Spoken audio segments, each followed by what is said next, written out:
నమస్కారం Jyotiba TV news కి స్వాగతం. హెడ్లైన్ చూద్దాం.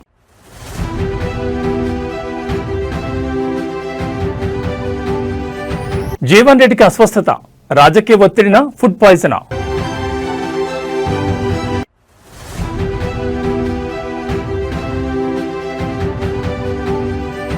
పంచాయతీరాజ్లో భారీ సంస్కరణలు, ఎంపీటీసీ జెడ్పీటీసీ వ్యవస్థల రద్దు.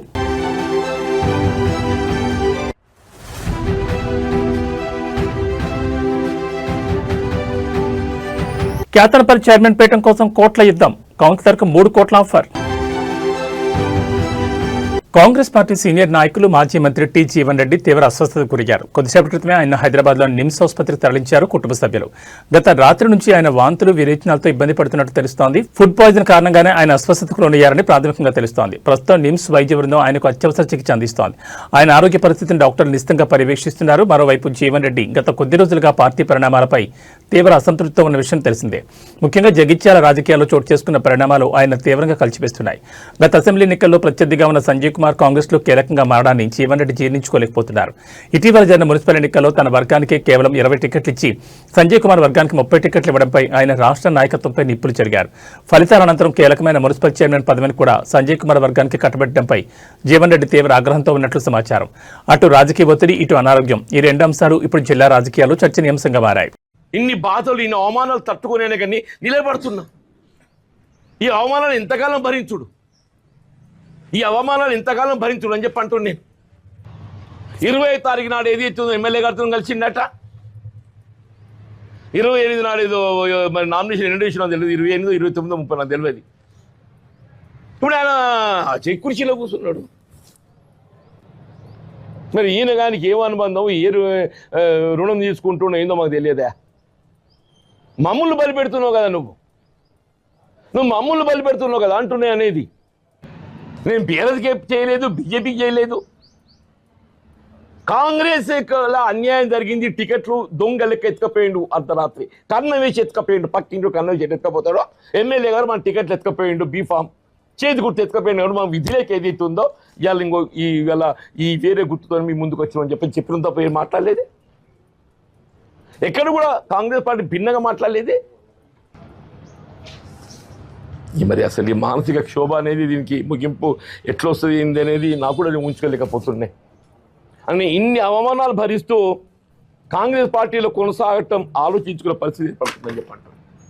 ఇన్ని అవమానాలు భరిస్తూ ఇంత ఆత్మక్షోభతోని కాంగ్రెస్ పార్టీలో కొనసాగటం ఆలోచించుకునే పరిస్థితి ఇలా ఏర్పడుతుందని చెప్పండి.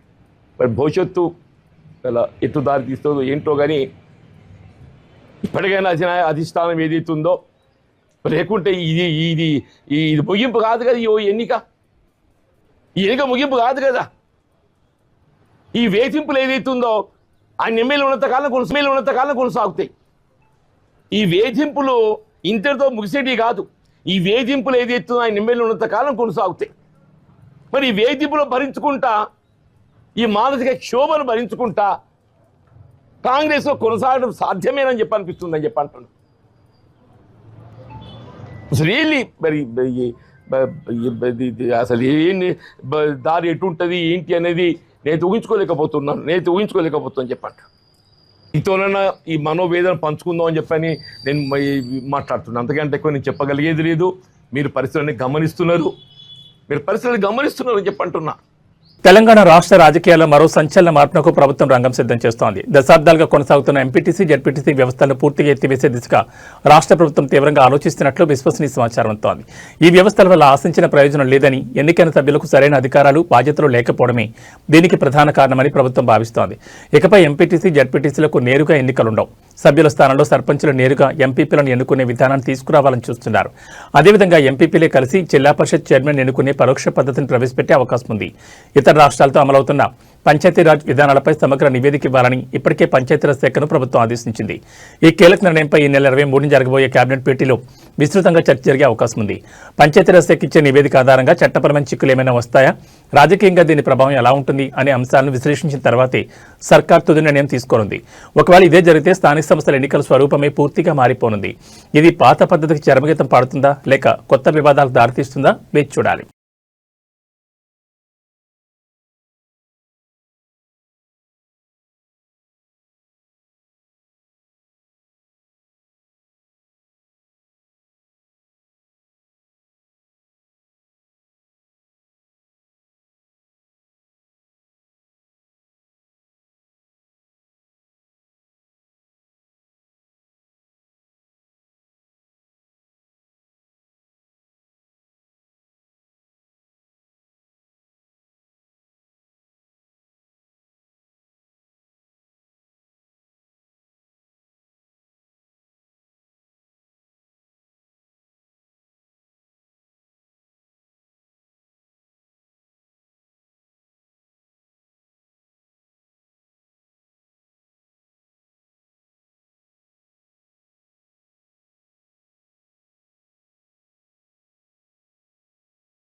మంచిర్యాల జిల్లా కేతనపల్లి మున్సిపాలిటీ చైర్మన్ పీఠం ఇప్పుడు రాష్ట్ర వ్యాప్తంగా హాట్ టాపిక్ గా మారింది. చెన్నూరు నియోజకవర్గంలో పట్టు నిలుపుకోవాలని ఒకరు, అధికారాన్ని హస్తగతం చేసుకోవాలని మరొకరు వేస్తున్న ఎత్తుగడలతో రాజకీయాలు రణరంగాన్ని తలపిస్తున్నాయి.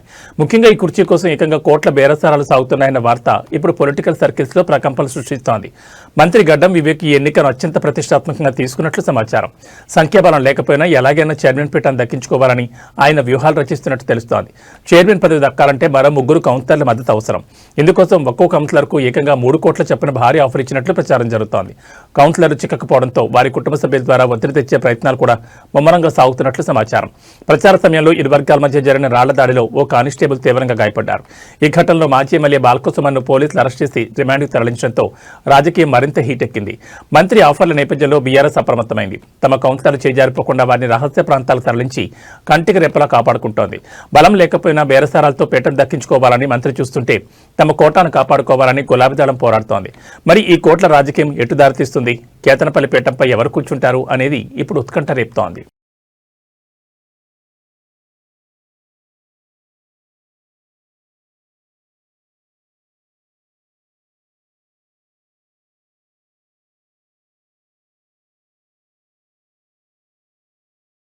హైదరాబాద్లోని అత్యంత రద్దీ ప్రాంతమైన మైత్రివనం చౌరస్తాలో ఒక్కసారిగా కలకలం రేగింది. ఇక్కడి ఆదిత్య ఎన్క్లేవ్ భవనంలో భారీ అగ్ని ప్రమాదం సంభవించింది. నీలగిరి బ్లాక్ మొదటి అంతస్తులోని రామ్దేవ్ ఇన్ఫోటెక్, శివం టెక్నాలజీ దుకాణాల్లో మంటలు చెలరేగి క్షణాల్లోనే ఆ ప్రాంతమంతా దట్టమైన పొగలు అలుముకున్నాయి. ప్రమాదం జరగగానే విద్యార్థులు భవనం కిందకు పరుగులు తీశారు. లోపల చిక్కున్న వారిని పోలీసులు, హైడ్రా సిబ్బంది నిచ్చెనల సహాయంతో అత్యంత చాకచక్యంగా సురక్షితంగా బయటకు తీసుకొచ్చారు. ఘటనా స్థలాన్ని చేరుకున్న అగ్నిమాపక సిబ్బంది శ్రమించి మంటలు నరికివేశారు. ఎవరికి ఎలాంటి ప్రాణ నష్టం జరగకపోవడంతో అటు తల్లిదండ్రులు, ఇటు అధికారులు ఊపిరి పీల్చుకున్నారు. ప్రాథమిక సమాచారం ప్రకారం గ్రౌండ్ ఫ్లోర్లోని ఎలక్ట్రికల్ ప్యానెల్ బోర్డులో షార్ట్ సర్క్యూట్ సంభవించడమే ఈ ప్రమాదానికి ప్రధాన కారణమని ప్రత్యక్ష సాక్షులు చెబుతున్నారు. మంటలు మొదటి అంతస్తు చేరడం, దట్టమైన పొగలు 2వ అంతస్తు వరకు వ్యాపించడంతో ముందస్తు జాగ్రత్తగా భవనాన్ని పూర్తిగా ఖాళీ చేయించారు. అమీర్పేట్ వంటి రద్దీ ప్రాంతాల్లో వేలాది మంది విద్యార్థులుండే భవనంలో ఈ ప్రమాదం జరగడం భద్రతా ఏర్పాట్లపై మరోసారి ప్రశ్నలు రేకెత్తిస్తోంది.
ఆంధ్రప్రదేశ్ శాసనమండలి వేదికగా ఈ రోజు ఊహించని పరిణామాలు చోటు చేసుకున్నాయి. టీటీడీ నెయ్యి సరఫరా, ఇందాపూర్ డైరీ అంశం మరోసారి సభను కుదిపేసింది.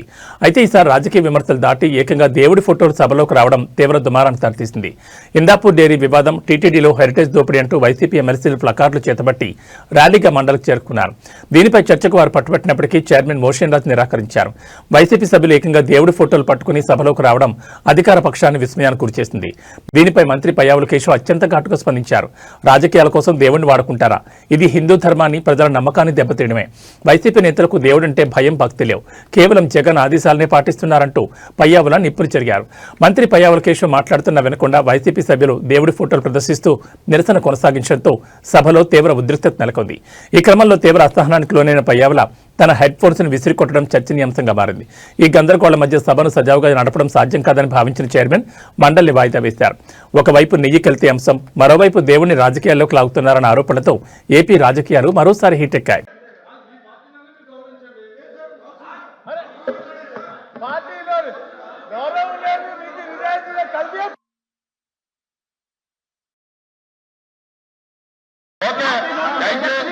ఇప్పుడు మీరు హౌస్ని గౌరవించేవాళ్ళైతే మీరు కింద దిగండి, మీరు కింద దిగండి, దిగండి.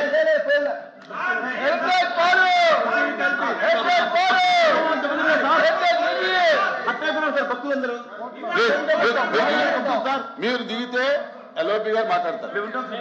అని మీరు అలా మీరు దిగాలి, దిగాలి, మీరు దిగాలి.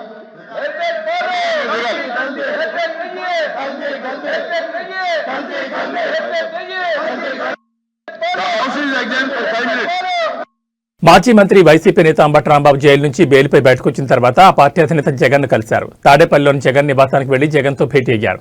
ఈ సందర్భంగా తనపై ప్రభుత్వం పెట్టిన కేసులు, టీడీపీ శ్రేణులు తన ఇంటిని ధ్వంసం చేసిన తీరు, హత్యాయత్నం, పోలీసులు వ్యవహరించిన తీరును జగన్ కు వివరించారు. అంబటి రాంబాబుతో పాటు జగన్ ను కలిసిన వారిలో ఎన్టీఆర్ జిల్లా వైసీపీ అధ్యక్షుడు దేవినేని అవినాష్, ఎంపీ పిల్లి సుభాష్ చంద్రబోస్, మాజీ ఎంపీ నందిగం సురేష్, మాజీ ఎమ్మెల్యే మల్లాది విష్ణు ఉన్నారు. ఈ సందర్భంగా జగన్ మాట్లాడుతూ తప్పుడు కేసులపై ఆందోళన చెందాల్సిన అవసరం లేదని అన్నారు. కేసులను చట్టపరంగా ఎదుర్కొందామని భరోసా ఇచ్చారు. ఇదే సమయంలో పోలీసులు వ్యవహరిస్తున్న తీరును జగన్ తప్పుపట్టారు. కొందరు పోలీసు అధికారులు కూటమి ప్రభుత్వంలోని పార్టీలకు ఒత్తాసు పలుకుతున్నారని అన్నారు. ప్రజల తరపున చేస్తున్న పోరాటంలో ఎదురయ్యే వేధింపులు, ఆటంకాలను ధీటుగా ఎదుర్కొని ప్రజలకు అండగా నిలుద్దామని చెప్పారు. పార్టీ నేతలు, కార్యకర్తలు ఆందోళన చెందాల్సిన అవసరం లేదని అన్నారు.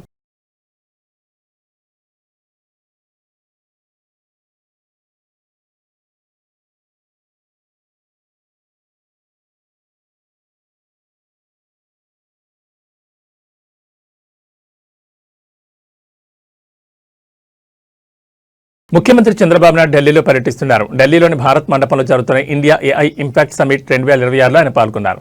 ఆంధ్రప్రదేశ్ను ఆర్టిఫిషియల్ ఇంటెలిజెన్స్ రంగంలో అగ్రగామిగా నిలపేందుకు పలు కీలక ఒప్పందాలు, ఉన్నత స్థాయి సమావేశాల్లో ఆయన పాల్గొంటున్నారు. ఉదయం 9:30 గంటలకు జరిగిన AI accelerators fuelling India's economic growth plenary సెషన్లో అస్సాం ముఖ్యమంత్రి హిమంత్ బిశ్వ శర్మ, కేంద్ర మంత్రి జితిన్ ప్రసాద్తో కలిసి చంద్రబాబు పాల్గొన్నారు. అనంతరం కేంద్ర మంత్రి Ashwini Vaishnaw, World Economic Forum CEO Borge బ్రెండ్తో కలిసి కృత్రిమ మేధస్సు ద్వారా పోటీతత్వం అనే అంశంపై జరిగే రౌండ్ టేబుల్ సమావేశంలో పాల్గొంటారు. ఈ పర్యటనలో భాగంగా ముఖ్యమంత్రి సమక్షంలో రాష్ట్ర ప్రభుత్వం పలు ప్రతిష్టాత్మక సంస్థలతో ఒప్పందాలు చేసుకోనుంది. IBM, United Nations International Computing Centre, IIT Madras, Nvidia వంటి సంస్థలతో ఏఐ మౌలిక సదుపాయాలు, క్వాంటం నైపుణ్యాభివృద్ధికి సంబంధించి మొత్తం 7 ఒప్పందాలు కుదరనున్నాయి. వీటితో పాటు యునైటెడ్ కింగ్డమ్ ప్రతినిధి బృందంతోనూ చంద్రబాబు భేటీ కానున్నారు. అదేవిధంగా అరాంకో, అడోబ్, ఆటోడెస్క్ వంటి ప్రపంచ ప్రఖ్యాత కంపెనీల ఎండీ, సీఈఓలతో కూడా సమావేశమై రాష్ట్రానికి పెట్టుబడులను ఆకర్షించడంపై చర్చిస్తారు.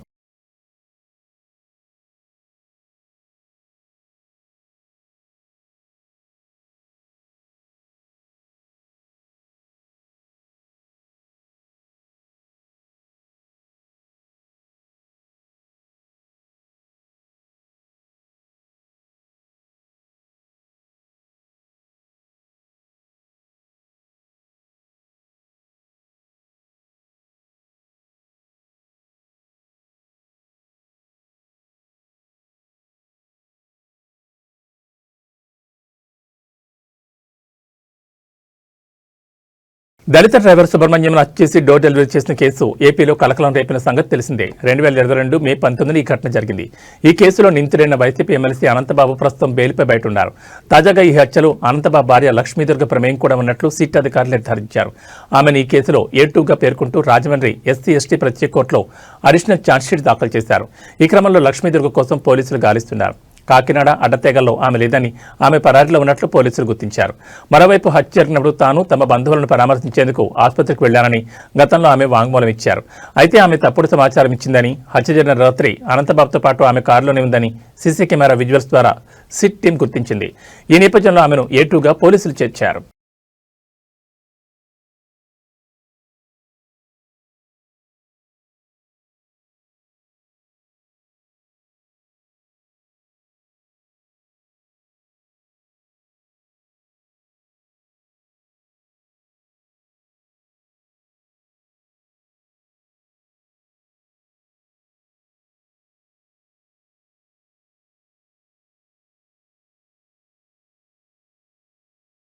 రాష్ట్రంలోని గ్రామ పంచాయతీ సర్పంచులకు ఆంధ్రప్రదేశ్ ప్రభుత్వం శుభవార్త చెప్పింది. 15వ ఆర్థిక సంఘం నిధుల వినియోగానికి అనుమతినిస్తూ కీలక ఉత్తర్వులు జారీ చేసింది.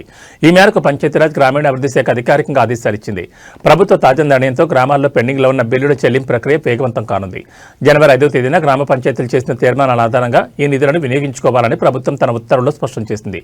ఇప్పటికే పూర్తి చేసిన పనులకు సంబంధించిన వివరాలను మెజర్మెంట్ పుస్తకాల్లో నమోదు చేసి ఉంటే ఆ బిల్లులను చెల్లించొచ్చని తెలిపింది. గ్రామాల్లో చేపట్టిన వివిధ అభివృద్ధి పనులకు సంబంధించిన బిల్లులు చాలా కాలంగా పెండింగ్లో ఉండడంతో సర్పంచులు ఇబ్బందులు ఎదుర్కొంటున్నారు. ఈ నేపథ్యంలో 15వ ఆర్థిక సంఘం నిధులను వాడుకునేందుకు ప్రభుత్వం అనుమతి ఇవ్వడం వారికి ఊరట కలిగించే అంశం. ఈ నిర్ణయంతో పంచాయతీల్లో నిలిచిపోయిన చెల్లింపులకు మార్గం సుగమమైనట్లయింది.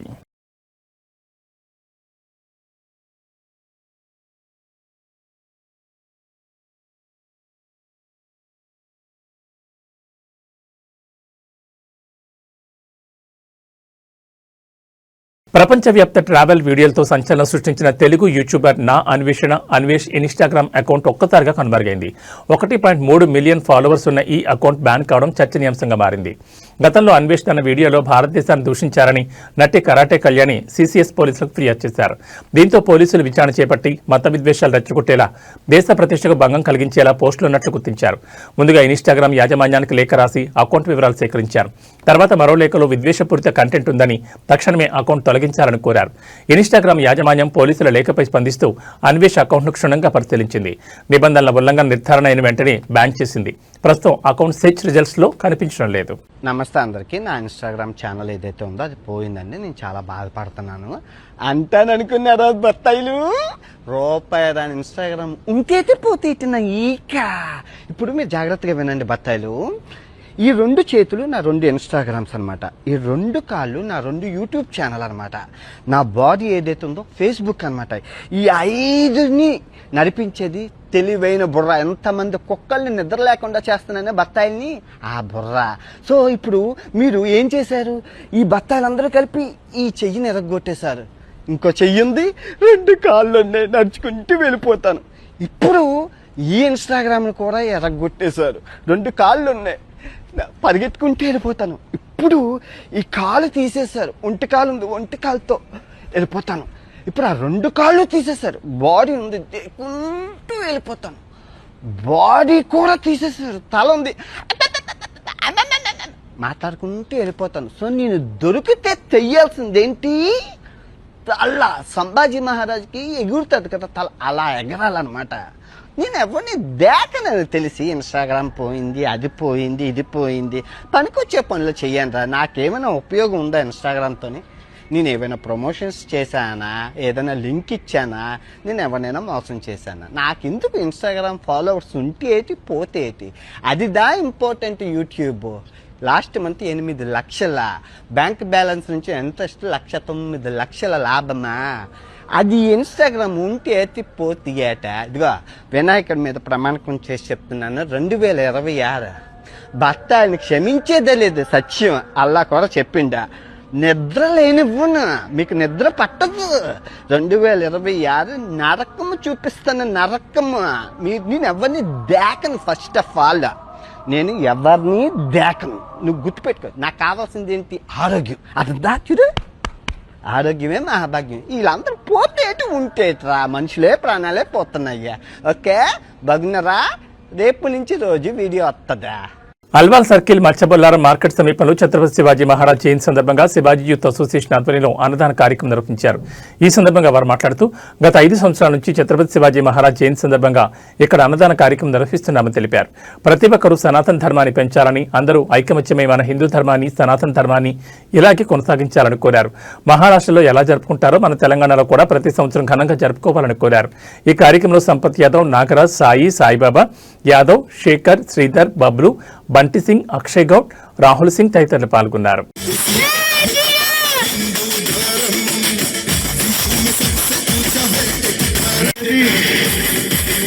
ఛత్రపతి శివాజీ జయంతి సందర్భంగా ఇక్కడ అన్నప్రసాదం ఏర్పాటు చేయడం జరిగింది. సంపద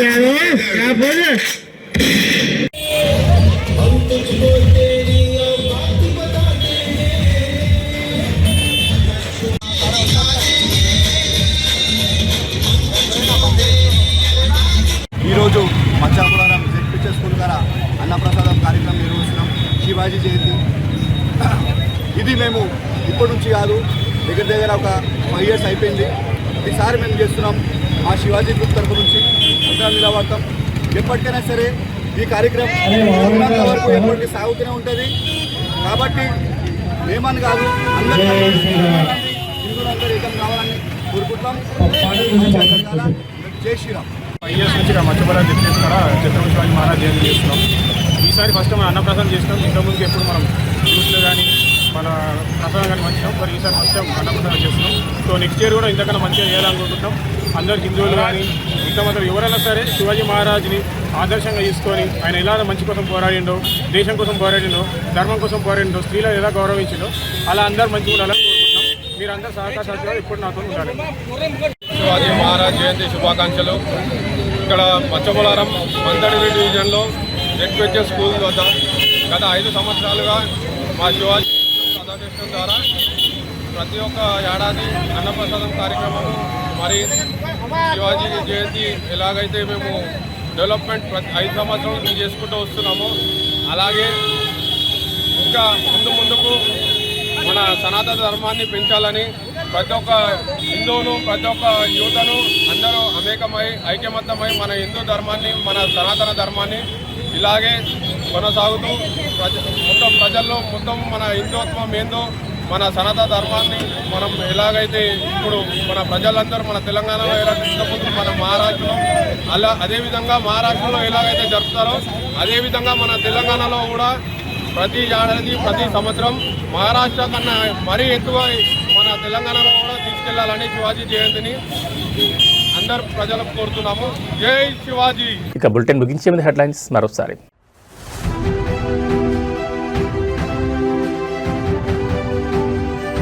జీవన్ రెడ్డికి అస్వస్థత, రాజకీయ ఒత్తిడిన ఫుడ్ పాయిజనా?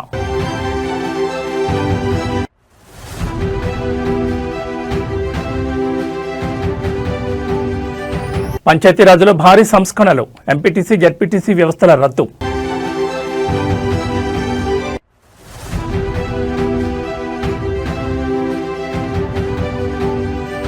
క్యాతనపల్లి చైర్మన్ పీఠం కోసం కోట్ల యుద్ధం, కౌన్సిలర్కు 3 కోట్ల ఆఫర్.